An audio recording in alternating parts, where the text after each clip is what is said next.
আমাদের আমল বলে দেবে যে আমরা দুনিয়াতে এসেছি শুধু বাড়ি করার জন্য, দুনিয়াতে এসেছি শুধু চাষ করার জন্য, দুনিয়াতে এসেছি শুধুই ব্যবসা বাণিজ্য করার জন্য, দুনিয়াতে এসেছি শুধু সংসার ধর্ম করার জন্য, দুনিয়াতে যেন পাঠানোই হয়েছে বিবি বাচ্চা লালন পালন করার জন্য। আল্লাহ সুবহানাহু ওয়া তাআলা বলছেন, আল্লাযী খালাকাল মাউতা ওয়াল হায়াতা লিয়াবলুয়াকুম আইয়ুকুম আহসানু আমালা। আমি আল্লাহ জীবন মৃত্যুকে সৃষ্টি করেছি এই জন্য, যাচাই বাছাই করার জন্য কে সর্বোত্তম আমল করতে পারে। আর সর্বোত্তম আমল কোনটা? যেটা নবী মুহাম্মদ সাল্লাল্লাহু আলাইহি ওয়াসাল্লাম বলেছেন, করেছেন, সমর্থন করেছেন।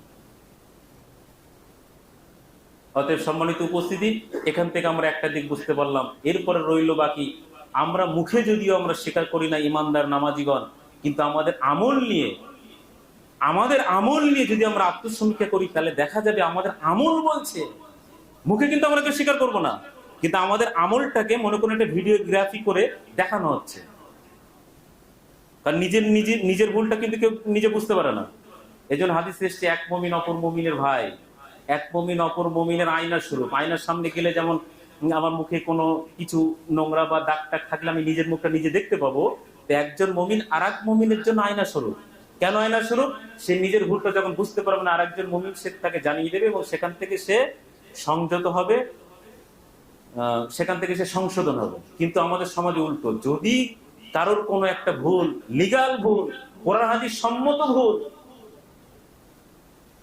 যদি দেখিয়ে দেওয়া, হ্যাঁ দুদিনের ছেলে বড্ড জ্ঞানী হয়ে গেছে, আমি আগে 30 বছর 40 বছর ধরে এটা করে আসছি, বড্ড পণ্ডিত হয়ে গেছে, সমাজের লোক বলে না।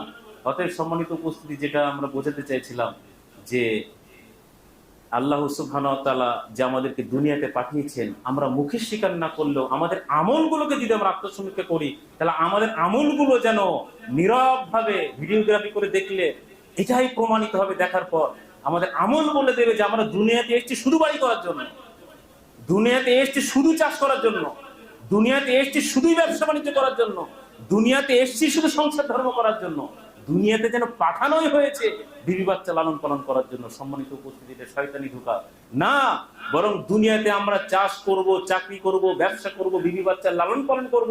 আপনার সন্তান সন্ততির জন্য 2-5 বিঘে নয়, আপনি হাজার হাজার কোটি টাকা তার ব্যাংক ব্যালেন্স, তার ভবিষ্যৎ করে যান, কিন্তু আল্লাহর বিধানকে পেছনে ফেলে নয়, সালাতকে পিছনে ফেলে নয়, সিয়ামকে পিছনে ফেলে নয়, হারাম হালালের গাইডলাইনের মধ্যে থেকে, এই গাইডলাইন অর্থাৎ সীমারেখা লঙ্ঘন করে নয়।